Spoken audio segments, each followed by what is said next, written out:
Hey, we're in Omaha, Nebraska today on the show. We'll talk about Gage Wood's no-hitter at the College World Series yesterday. Bubba Carpenter is going to join me. But first, a word from Kendall King. At Kendall King, we're proud of over 4 decades of design. We're continuing the legacy of great creative design by combining our brands of Kendall King, Soapbox, and Shopcart. Together, these brands represent a new focus in marketing design with individual attention to specific areas. Through our design expertise supported by a team of talented professionals, we showcase our best. We are Kendall King, we are Soapbox, we are Shopcart, we are design. Hey, what an amazing day yesterday at the College World Series as Gage Wood throws the first no-hitter at the World Series since 1960. His first nine-inning no-hitter thrown by a Razorback since 1996. You can go up and down the list. I mean, the number of first time since that this was yesterday was amazing. But really, the main story is, Bubba, that this was an elimination game for Arkansas. This was a game where they needed to throw a minimal number of pitchers to be able to save their bullpen for down the line here in Omaha after they lost to LSU on Saturday. I've been trying to rack my brain here lately and think of what are the greatest performances ever by a Razorback in any sport. And I'm having a hard time coming up with one that is any bigger than what Gage Wood did yesterday when you consider how he just controlled the game and just how big of a game it was for the Razorback season. Yeah, I think you're right, man. I don't know if how to match what he did, and I don't know if anyone's done it in the past. I mean, it was incredible the way he just took over that game and dominated it. And he just from start to finish, I mean, the Murray State batters, they had no answer for Gage. And when they were trying to catch up on the fastball, he'd drop a curveball in there on them. Just his command, especially that fastball at the top of the zone. It's a special pitch. He releases it low, about a 5'2" or 5'4", 5'5" release point, and that ball has the appearance of a fastball that rises, even though it just stays there. They showed it from the ump camera, and if you can see it from the umpire camera, you realize how nasty that pitch is. Mm. I mean, had you ever seen a nine-inning no-hitter in person? Yeah, back in the day, Okay. playing in the minor leagues, we had some guys throw no hitters back then, and I know when you're on defense, you get a little bit as the game goes on, you get a little bit uptight because you Mm. don't want to be the guy to mess up a perfect game slash no hitter. And so yeah, you get a little bit on defense. You're a little nervous on defense. I think the guys on defense are probably more nervous than Gage Woods, but you know, Matt, if you think about every every no hitter I've ever seen, whether it be a major league one, a minor league, college, whatever, there's always at least one good defensive play. And Hmm. Reese Robinette made that play last night. That play going to his left, ball was hit 101 miles an hour, kind of a top spin swing. Took a weird hop on him and came up, and he stayed with it. You know, he ball gets by him down the line. It's a double. And we're not having this conversation right now. It took me several hours to see that play. I had actually stood up and gone to ask Oliver Grigg, who's Arkansas's communications director, about what were the long if he knew what the longest outings in the history of the World Series were for a Razorback pitcher. And as I'm turned around asking him this question, I hear the ping of the bat and the roar of the crowd, and I missed the Robinette play. And it took me several hours to go back and find it. But yeah, I mean, that was a huge play. Gage made a couple of really nice defensive plays too, helped himself out. You realize they only put the ball in place 7 times against him, 7 times over the course Yeah. of 9 innings. It's incredible how dominant it was. And the ball never left the infield, Bubba, after the second inning. Yeah, it's crazy. That one dude hit a ball deep to right field. Um, and that was really the only other hard hit ball. And Gage had the one comebacker back at him. But I mean, Matt, just the way he dominated it, and it was just funny when he was describing it, fastball middle is what Ryder was pushing on the pitch com. And so I don't know, just he's just got a special fastball. And I said it before the game. I said, look, I know Murray State's a good fastball hitting team. They hit 323, I think, against righties. They haven't seen a Gage Wood fastball. There's Mm. very few fastballs in the country like Gage Wood. And I remember back when Matt Cronin was here, talking to Matt Hobbs about that. And that's a special pitch, his fastball. That's the best pitch in, I think Matt, I don't want to misquote him, but I want to say he said that's the best pitch in baseball right there was Mm. a Matt Cronin fastball. And I feel like the Gage Wood fastball is right there with it. It's kind of funny in retrospect on Sunday when the team was practicing. There was actually a question about whether or not Gage would even throw in the game because you look at the splits. Murray State, they hit about, I think it was about 50 points higher against right-handers than they did left-handers. And when I talked to Matt Hobbs after the game yesterday, the first thing I asked him, I said, "Are you glad you didn't start the lefty?" What was his answer to that one? He just kind of laughed. He said, there was no question in their mind that they were going to start Gage Wood. It's seasons on the line. You go with the best pitcher that you have, and I mean, no offense to Zach Root, who's pitched well in the postseason up until what happened on Saturday night, but I would argue that over the last 6 to 7 weeks of the season, there hasn't been a better pitcher on this staff than Gage Wood. Yeah, I think he's been dominant since he came back. And just think how good he was before the injury. He was the same guy then, but I think he's come back even better now. And look, I'm an Arkansas guy. I was fortunate enough to play for the Razorbacks. It just seems to mean a little bit more to an Arkansas guy, and seeing Gage out there doing it, I think was incredible. I don't know, just to see, when he flipped the ball to his dad in the stands, and I don't know, it was a really cool, just a really cool. Everything about it was just awesome. How about that? What he told his dad? Happy late Father's Day as he flipped him the Yeah. ball after throwing a no hitter in Omaha. Yeah, and he doesn't even talk about, he doesn't talk about the no hitter. He talks about it. Wow, I wish I wouldn't have hit that dude. Yeah. It was hard to find a good soundbite or a good quote from Gage after the game because he speaks and he carries himself like he throws a pitch. It's short, compact, and it's over in 2 seconds. Yeah, there's not a lot of words there. But it's good. I mean, that's Gage though. That's how he is. It's awesome.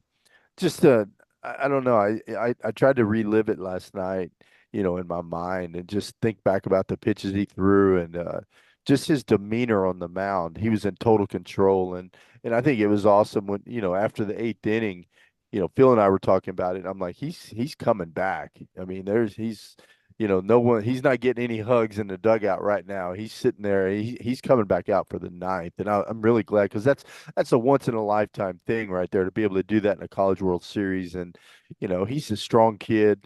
Throwing 119 pitches ain't gonna hurt him at all. And what's crazy, his 118th pitch was 97 miles an hour, which Hmm. is incredible. Yeah, he was just throwing straight heat there at the end. Matt Hobbs said that he asked him at the start of the eighth inning. He said I went up to him and said, "I've got to ask the question." And he said he looked at me with this look in his eye, and he said, "I'm a dad. I've got 3 kids." He said, "If I would have taken him out of the game, the story today wouldn't be Gage Wood's no hitter. The story would be that Arkansas's pitching coach was dead." That's awesome. That sounds like Matt Hobbs. But yeah, yeah, you got to leave him in right there. Um, I mean, he was just in total control. And I think he could have thrown probably 2 more innings, Mm. the way he felt right there with that adrenaline and everything. So it's just super excited for him. And hopefully this is going to give us a little bit of a boost. A lot of times you can ride a wave of something like this. And next thing you know, the team is rallying behind this no hitter, and it kind of carries over. They say hitting's contagious. So's pitching, so next guy that gets the ball, is going to ride the wave of what Gage did. I think it's going to carry over to the hitters. I think the whole team just feels just a little burst of energy right now. In the broadcast that I've been able to go back and watch, one of the things that stood out to me was Ben McDonald talking about pitchers this time of year sometimes not having a whole lot left in the tank. And then you've got Gage Wood, who coming into yesterday, I think he'd only thrown 20, 30 something innings all year because he had the shoulder injury. And then, they took care of him as he worked his pitch count back up. How much do you think it makes a difference having that rest in the middle of the season and how that impacts what he can do right now at the end?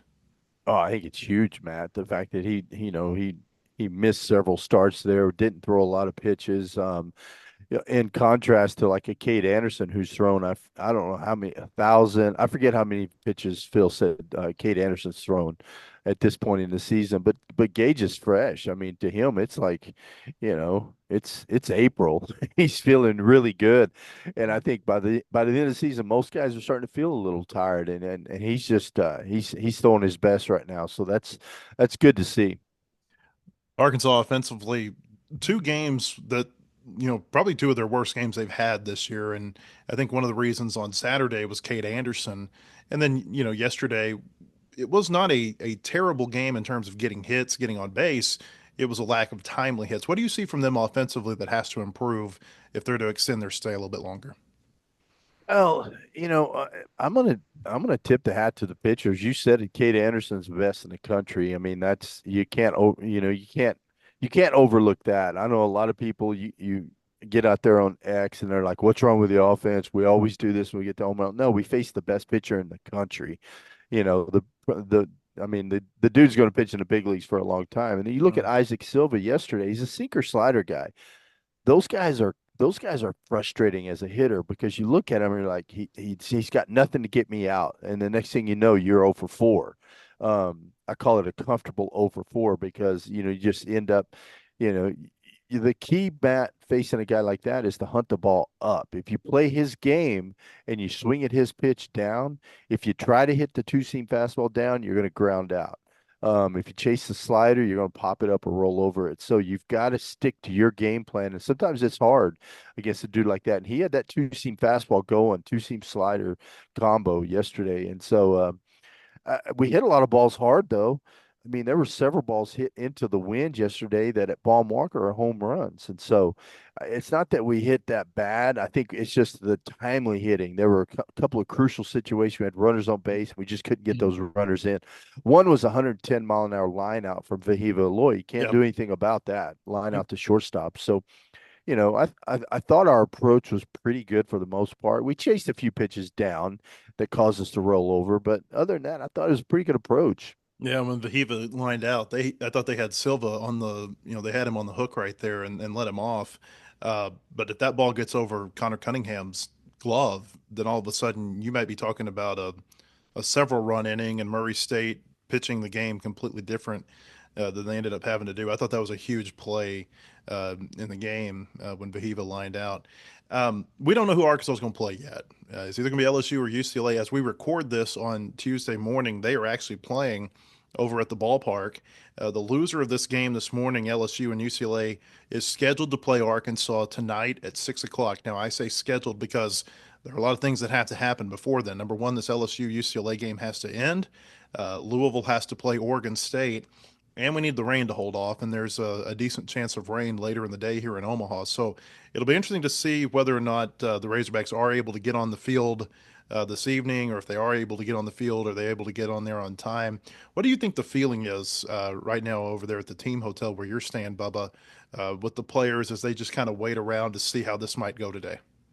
Well, they're anxious. They're ready to get to the ballpark. I guarantee they wish they could probably go play right now. And I was looking at the weather right now, and every time I look at it, Matt, it looks a little bit different.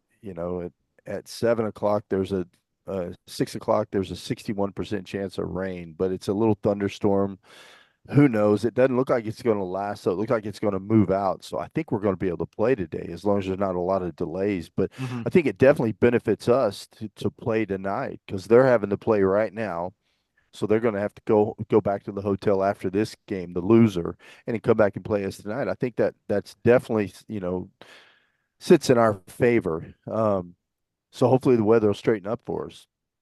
I was thinking about the people who came up here on Saturday night. The tickets were going for like 200 and something dollars. I mean, for the cheapest seats in the ballpark, and it was not a bad game, but it was just so well pitched outside of that one inning where LSU scored 3 runs that there just wasn't a whole lot of action. I know there wasn't a lot of action in yesterday's game either, but you could get in the ballpark yesterday for $28. Which game would you have rather been at?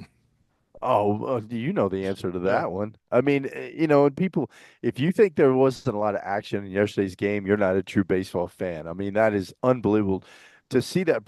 To put it in perspective, you're never going to see that again. I don't think in today's offensive era, um, the way bats are, the way the balls are. I don't know you'll ever see that again in a College World Series. I think it's just unheard of, Matt.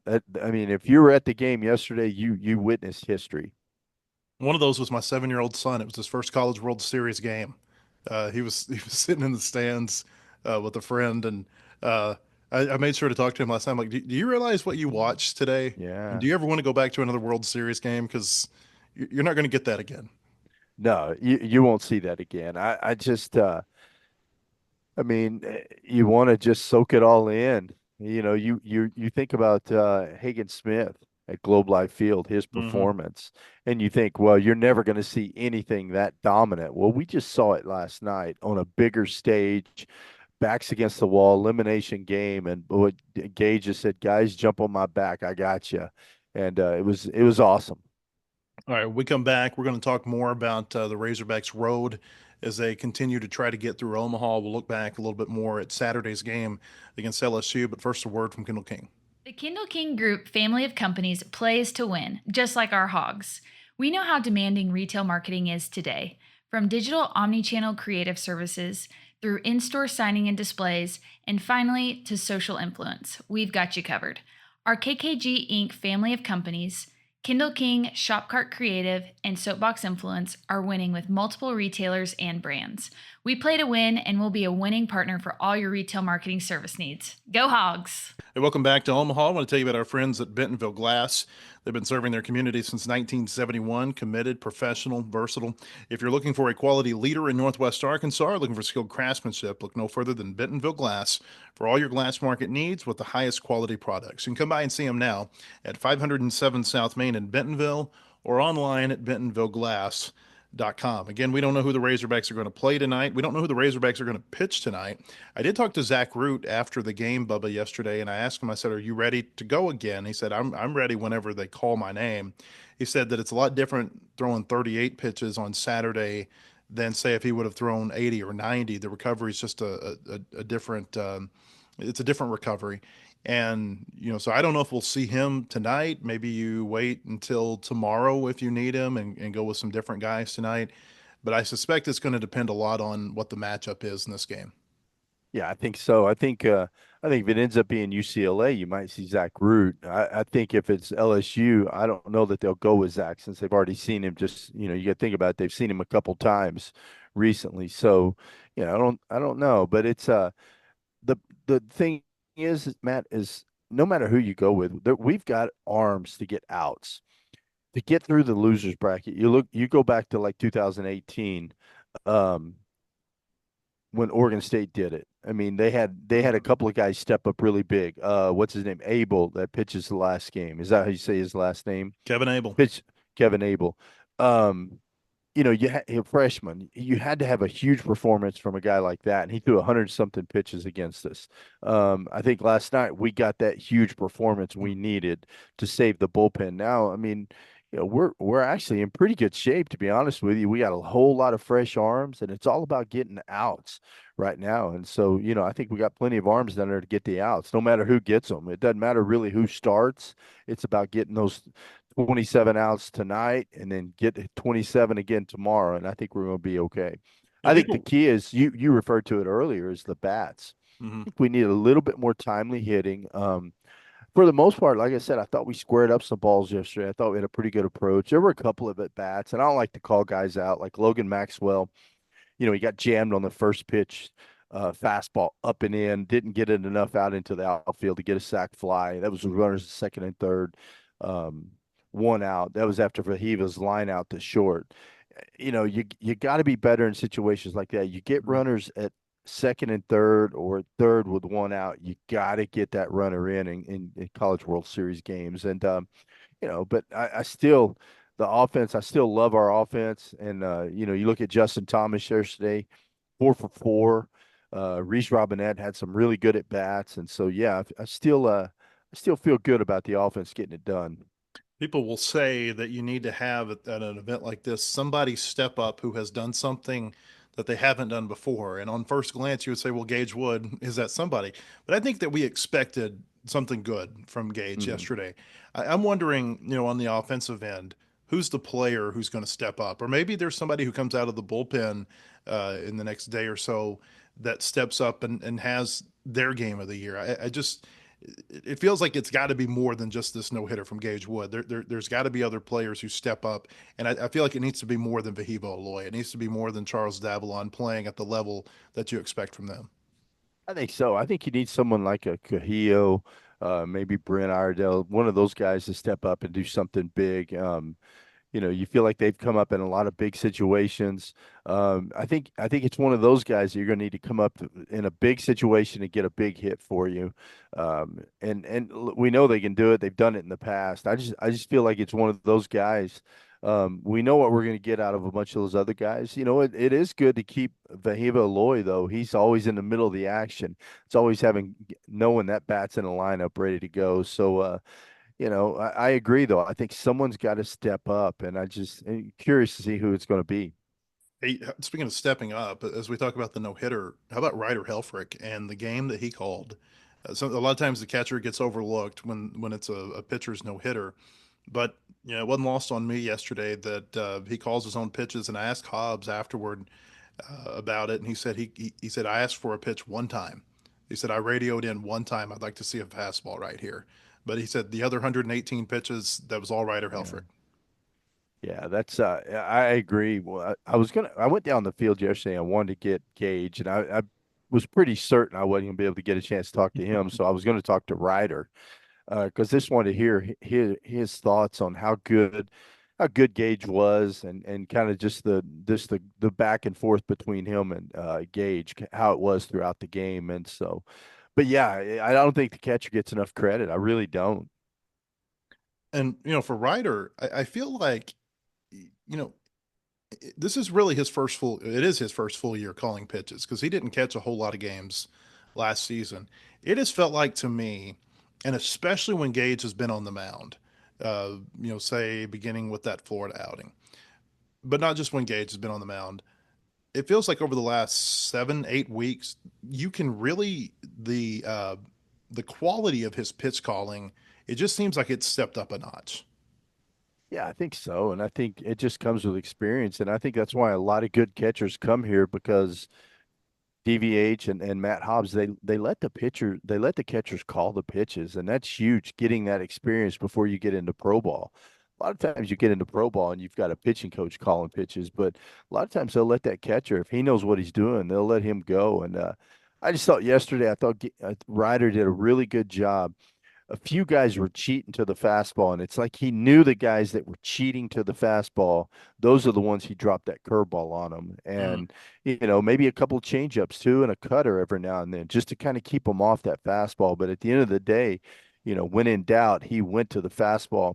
What I loved about it is Gage was spotting it up at the top of the zone, and it's, I don't like to say unhittable, but I mean that's a really tough pitch to hit, is a Gage Wood fastball right at the top of the zone. And this was not a bad lineup they were going against. I know you mentioned they haven't seen Gage Wood velocity, but they did play Ole Miss. They played Hmm. Georgia Tech. They played Duke. They played UCLA.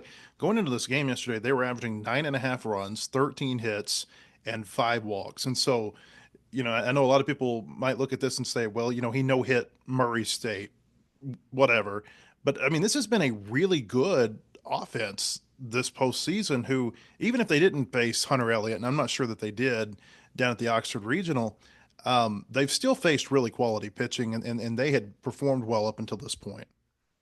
Yeah, I mean anyone that says, "Oh, well, it's a okay, but he did against Murray State's an idiot." I'm sorry, Matt. I I mean, haven't heard that, by the way. It's just well, I'm sure go if you ahead. dig around on X, you could probably find somebody out there. So there's probably an LSU fan boohooing it somewhere, saying Hmm. it's Murray State. I don't care who. The guy was just completely dominant. I don't care who you're throwing against. That stuff plays, and there's a good chance that there are a lot of scouts in the stands. He Gage might have made himself a whole lot of money last night. Yeah, I Not to know. mention the fact that he just, in the hearts of Razorback fans, he'll never be forgotten for this performance. Okay, so you've scouted. I mean, if you are evaluating this as a scout, knowing the moment that he's doing this in, how big of a factor does that play in your evaluation? I think it's huge. I think that's big. And then also the fact that he's still throwing 96, 97, 98, 100 pitches into the game. I can't remember when his last 100, his 98 was. I think it was in the eighth inning when the dude stepped out. Mm. And Gage is standing on the mound, and you could just see him just brewing. And I told Phil, I said he might throw this pitch 105, because you could just see it on his face. The next pitch was 98, but to throw 97 on your 118th pitch, that would get me really excited as a scout because that just shows how strong the kid is. Man, it's just special. I got to ask you. I almost suggested to you that you throw away the fly after Saturday. You're wearing it in like a vial around your neck, like a little kid wears their tooth when they lose it on the playground. Um, then I saw you were wearing it yesterday. I guess you got to keep this thing, right? Yeah, you know what? It's you got to believe. You got to believe in it. Now, if we lose tonight, I'll flush the fly down the toilet. So but yeah, I think you got to believe. It's just funny to rally around something in our booth up there. And if you just got to baseball's one of those things, Matt, you got to believe in it. If you don't believe in it, then you're playing the wrong sport. And those little superstitions are fun. They're more fun when you lose, but just because you lose one game, you don't quit doing what you've been doing. The fly, I kept the fly the whole postseason, so I'll keep the fly. And there were a bunch of people on X saying throw the fly away after the LSU game. I'm like, yeah, I'm not gonna throw them away. As long as we're here in Omaha, we're in the right spot. The uh the importance you think of playing today, keeping the momentum from last night. I mean, we talked about the rain chances and the potential that there may not be a game tonight. How important do you think it is to be able to I guess maybe what I'm asking is, does momentum end necessarily if you're not able to get back out there the next day? No, but today's important. We need to play today. I think we really do. We need to go to the yard and play today. Everyone's feeling good, still riding the high from last night. I think we really need to play. Now, can this team flip it back on if we don't play today and we play tomorrow? Yeah, I don't think it's the end of the world, but I feel really good about this Razorback team if we can get out there on the field tonight and play a game. What's been your favorite part of Omaha so far? Well, obviously last night was Okay, other than other that, than that, um, just the environment here, Matt, just and seeing the guys. I love watching the guys around the hotel. Just the atmosphere here. Even though we lost the game, against LSU, the atmosphere was incredible, and hmm and that's why you play the game. I mean, you play the game to get here to Omaha, and I'm not one of those that, I'm like that's happy with losing, but getting to Omaha is a win. If you can get it, people don't realize how hard it is to get to Omaha, and this team battled through a lot to get here. I still say this is a special group of guys, and they're not ready to go home yet. Gage said it last night. He said, "Look, I'm not ready to go home." But I think for me, just the whole atmosphere here, and just kind of the reward for these guys, getting to see them enjoy Omaha, because I mean, it really is a special environment, and it's something you won't match this environment until you get to the big leagues. You really Mm. won't. Yeah, What that's it. about you? What's yours? Like what do you so far? Well, the Father's Day steak at the Drover was pretty good, but it's. I tell you what stands out to me is the pitching. Like the Yeah, quality of pitching here has been really good. I mean, you think about Cade Anderson against Arkansas, and then it's like it's built every day, and it makes you wonder what are we going to see today. I don't think you can top what yeah. Gage did, but Cade Anderson against Arkansas on Saturday, 7 innings. I mean, he looked like a big leaguer. On Sunday night, Jacob Morrison for Coastal went out and just shoved it against Oregon State into the eighth. An incredible performance from him, and then you get Gage yesterday. The pitching and it's not just pitching, but it's the pitching from the guys who are going to be the dudes, in the MLB draft coming up here in a few weeks, or yeah, a few weeks. Uh, they've really lived up to their reputation. Oh, without a doubt. And obviously it's been a good few days to pitch at Charles Schwab. The wind's been blowing in, hmm balls haven't been going anywhere. So as a pitcher, it's a good time to be on the bump. But yeah, you're right. There's been some huge performances, and look, Cade Anderson's good. You know, I for me, he's the pitcher of the year in the SEC. I I think so don't know. too. If I view everything from the lens of the batter's box, and I don't. Liam Doyle, he's got a good fastball. There's some carry on it, but Cade Anderson's got composure, mound presence. Like you said, he looks like a big league dude on the mound, and I think hmm that guy's gonna pitch in the big leagues for a long time. Liam Doyle's got stuff, but he doesn't have it upstairs, and that's the separator when it comes to baseball. I felt really good the last couple of weeks about my decision to go with Cade Anderson over Liam Doyle on my National Player of the Year ballot. Yeah. I think it's been validated with the way that they pitched here in the postseason. Bubba, great job as always. Bubba will be on the broadcast tonight. Hopefully, there's a broadcast tonight. It'll start at 5:30 over at Charles Schwab Field. Hope that you'll come to our website throughout the day after the game tonight, wholehogsports.com. We'll keep you updated on all the Razorback news here in Omaha. I'll be back with another show tomorrow. Hope to see you then. Have a great day, everybody.